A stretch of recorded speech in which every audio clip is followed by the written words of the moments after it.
Hello everyone, आज मैले बनाएको छु पोटेटो बल्स।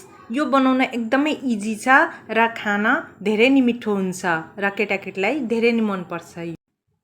यहाँ मैले आलुलाई बफ्याएर तासेर एकतिर राखेँ। अब यसमा हाले चिल्ली फ्लेक्स, अर्गेनो, स्वाद अनुसार नुन, कर्नफ्लोर र थोरै बेसार हालेर हातले मजाले मिक्स गरेँ। यहाँ हाम्रो सबै आलु मिक्स भइसकेको छ। अब हातमा थोरै तोरीको तेल लाउँदै अब यसलाई गोलो गोलो बल्स जस्तो बनाएँ।